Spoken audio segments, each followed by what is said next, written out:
Hello, everybody, and good evening. As we approach the 10 o'clock hour, the radar is, well, getting antsy. We do have some rain showers pushing into the Southern Valley, a few rumbles of thunder. Let's get you what you need to know as we get into the late night hours here in the Valley. But first, my friends at Robert Gibbons Sons want to remind you that their installed equipment supplied by Bryant Heating and Cooling Systems, whatever it takes, come with a 10-year part and 3-year labor warranty, a guaranteed warranty. Over 110 years of service to our community. Give them a call today and let them know Hutch sent you. They can help you with everything from checking out and maintaining your systems to providing those complete upgrades. Let them know Hutch sent you. Now, let's take a look at the radar. Here's what's going on tonight. The heaviest showers skirting their way through South Dakota now have pushed their way into the Sisseton Hills. So in Roberts County all the way up into that Marshall County, Minnesota area, as well as Brown County, seeing some heavier showers of rain. Now, if you're in Oaks and Ellendale and on toward Gwinnett, these showers are right in your neck of the woods. Not as much lightning as these storms had just a little bit earlier. And the loop of radar data showing that they've basically been moving to the east-northeast now. Look at this. Bismarck seeing some heavier showers of rain pushing its way in toward the capital city right now, moving off to the east around an area of low pressure. We have light showers of rain showing up for you in the James River Valley and Jamestown, up towards Minot and Newtown. A chance for some showers to be moving in. Notice this diagonal orientation of this has been showing up here on the radar for the last several hours. And that means that these areas in the central Dakotas will see a better chance at more appreciable rainfall over the upcoming time period as well. So let's take a look at your questions, because that's what makes Hutch's Weather Hutch's Weather. And I'll promise you this, we're going to get you the forecast before you hit the 10 o'clock hour, so you have everything you need to know here with what's going on with our weather right now. Cindy, good to have you on from Plummer. Thanks for watching. Deborah in the FM area. Right here on my YouTube channel. Make sure that you're hitting the old subscribe button. And on YouTube, I appreciate those that have followed on Facebook as well. Cheryl, good to have you on board from Park Rapids. So these showers not yet into and on the Minnesota side of the river. They're basically focused on that I-29 corridor right now. Now, they'll be making their way in as we go into the late evening hours. But one thing I can show you here is a look at the rain estimates that have come down from the radar, some storm total precipitation estimates. And here's what the radars are showing. Now, as we take you in a little bit closer, look in areas of Montana where they did have some periods of rain throughout the day. Now, I haven't gotten actual rain gauge reports from these yet, but this is what the Doppler radar is estimating in these particular areas. So near Wolf Point, about 3 to 4 tenths of an inch along that Highway 2 corridor in northeast Montana. Get down towards Circle, south of the big lake there. We're talking Fort Peck, not Lake Sakakawea. That's a good half inch of rainfall there. And some areas where you see these pinks were some gully washers with upwards of 3/4 of an inch of rain. So some much needed rain right where it was needed the most out there in parts of eastern Montana. Now, the showers that are heavy south of the Bismarck area are showing that in between rain gauges, we're getting estimates from the radar of about 1/4 of an inch of rain down there in parts of southern Morton County, south of Mandan. Okay, we do have Grant County picking up a healthy dose near the Flasher area, about a good 1/4 of an inch as well. Now, into South Dakota, we go Aberdeen. These radar estimates here are over 1/4 of an inch and proving to be dousing with as much as a half of an inch of rainfall making its way into the region. Now, a quick look at the latest and greatest model data that has just come in. So we'll go ahead and take a look at that here for you to give you a highlight of the timing of the showers. It won't be long here before these start working their way into the FM area. So as we go towards 5Z, 5 minus 5 is midnight. So here's midnight, and we're talking about this shower activity staying south of Interstate 94 and lifting its way northward toward the FM area, but mainly into Richland County. Also, our Lakes counties could be seeing some midnight showers of rain as well. This spreads its way through the FM area as we go into the 1 to 2 a.m. time frame, and that includes you, Valley City, as well as out towards Jamestown in Barnes County as it lifts its way northward. And then it's out of here according to this model. Look at this. That's flaky snow McBobs making its presence known up in places like Kenmare and off to the west out there not far from Crosby. So a chance for some flakes slipping at or near the border as the rain lifts to the north.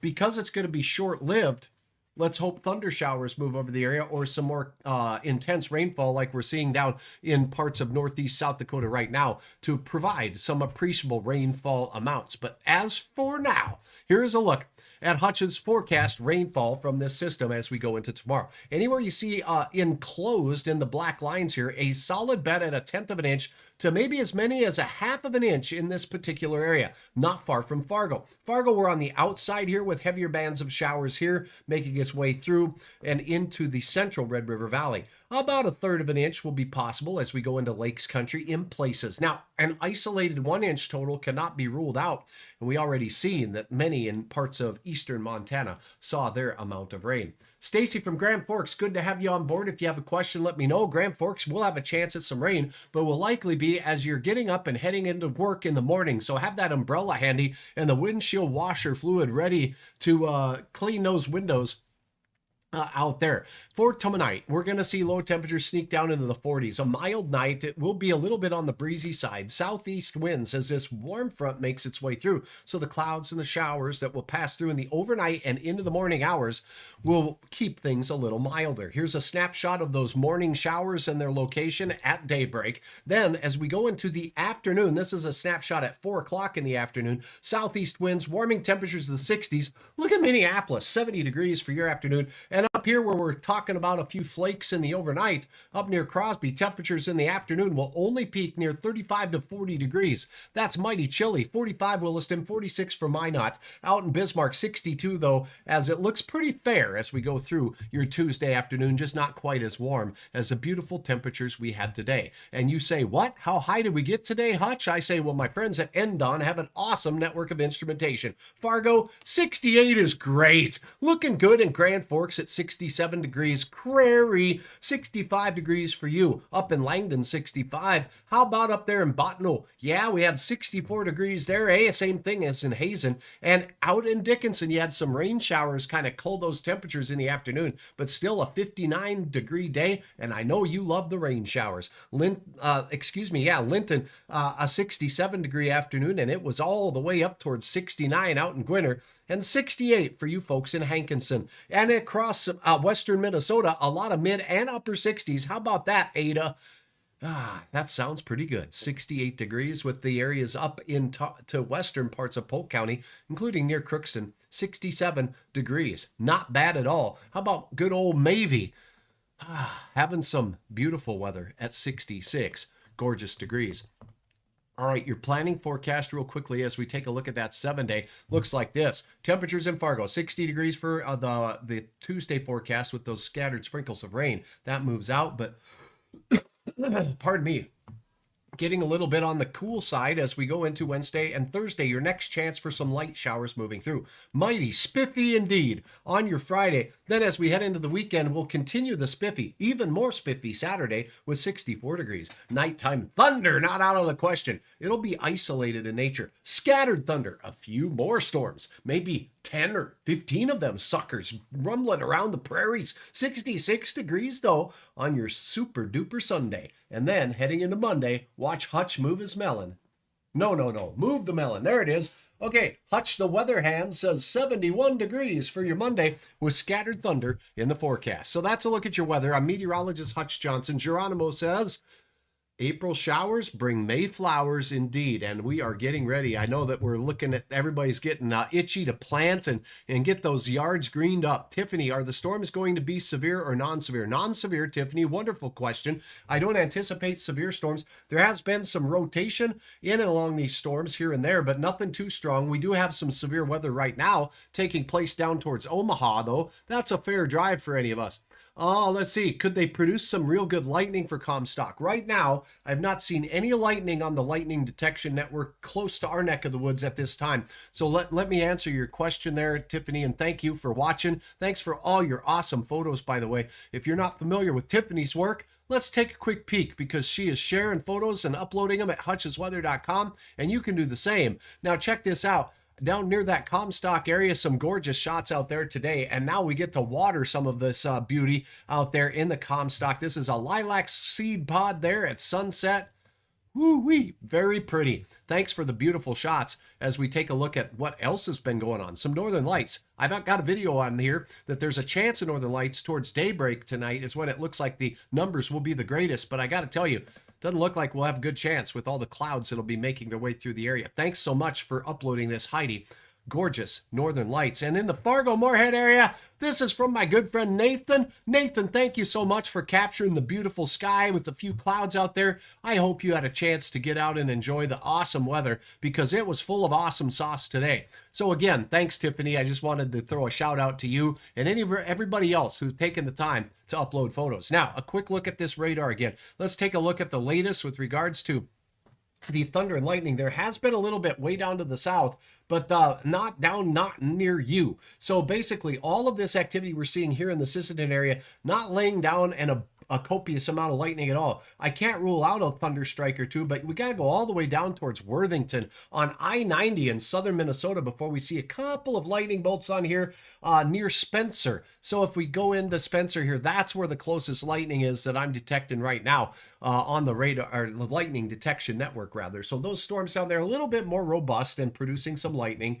And as we've lost the daytime heating today, not enough energy in this storm system or our atmosphere to produce a lot of lightning, but some beneficial rainfall that's falling at a pretty good clip now in northeast parts of South Dakota. All of this moves this way as we go through the evening. So some of the heavier bands of rain will likely be making their way through not far from Fargo, maybe south of Fargo, maybe Otter Tail County, Wilkin County could be getting a good drink, as will Traverse County and Lake Traverse, right?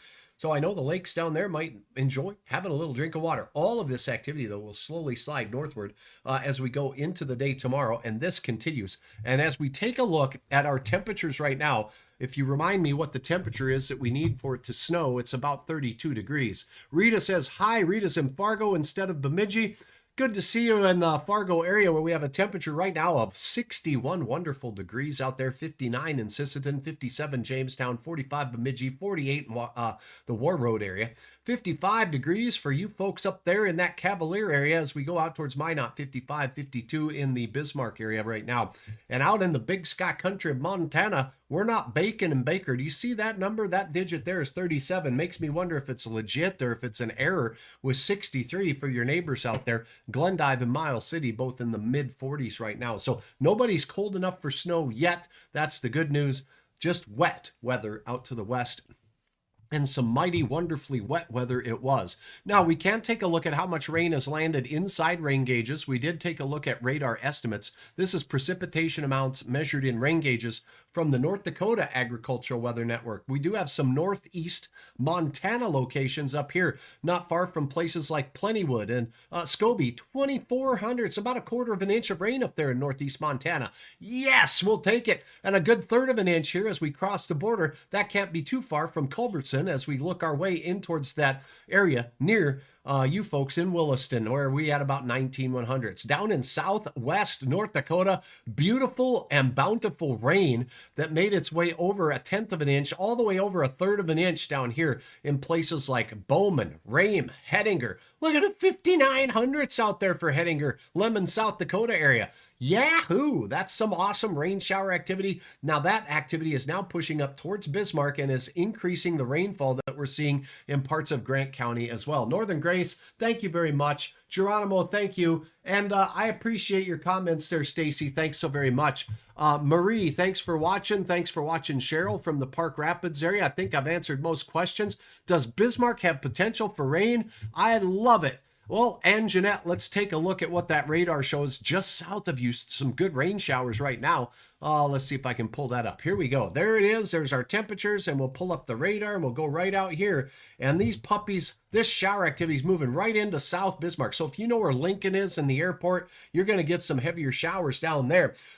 So as you go out towards Minokan also, so this is the heavier showers. St. Mary's right here on the hill south of town, that heavier shower is making its way right into your neck of the woods. And also on the hill outside of town, right here on the curve or the bend on I-94, right outside of Mandan is where this heavier rain batch is. All of this is sliding off to the east-northeast. Now, just to the south of you is the area of low pressure. You can almost see this backwards or counterclockwise rotation. You see this kind of comma shape that it has out near Hazleton and Moffett and Braddock and Napoleon. Those showers are definitely going to be impacting you folks out there in the Bismarck, Mandan area as we head into the 10 o'clock hour. And not only that, We can tell you that the rainfall from this, as we take a look at some of the rainfall rates, producing some pretty decent rainfall rates out there right now. Let me see. I can't pull up that particular number easily right quickly, but I can tell you that the radar estimates for where this has been raining just a little bit longer, there it is. Look at this. So these digits are in between the rain gauges I just showed you, so we can get an idea. And this is pushing 0.4 of an inch as we go down there just off to the east of Flasher near Solon and Cannonball down in Sioux County. So a good soaking in the southern Bismarck-Mandan area. Thanks for your question. We do have showers up in center, the Oliver County area right there. We have showers in the Washburn area up toward Underwood. We have a good 1/10 of an inch out towards Parshall. And look at this, Stanley and the Berthold area seeing a good 1/4 of an inch estimated by Doppler radar south of Powers Lake, and the big winners appear to be out in northeast Montana, where we did see measurements of a good 1/4 of an inch near Plentywood. Even heavier amounts may have fallen out in places west of Wolf Point and maybe even in Wolf Point itself. That's a look at your weather. I'm meteorologist Hutch Johnson. I want to thank you for watching my weather and my forecast. And I want to remind you, you can find out some more information about an upcoming event my friends at Gate City Bank are having. Gate City Bank just had asked me to help them out at a location. Now, many locations across our region are going to be doing this fun thing. And you can find out more details about this exciting event because it's not cloudy when this is happening. It's sunshine in the finances with my friends at gatecity.bank/100. gatecity.bank/100. Check it out for more information on what's going on in a Gate City Bank location near you. All right, that's a look at your weather. I'm meteorologist Hutch Johnson. Make sure you follow me here on Hutch's Weather. Follow me on Facebook as well. And also subscribe on YouTube. But most of all, have yourself a super duper night, and we'll talk to you very soon.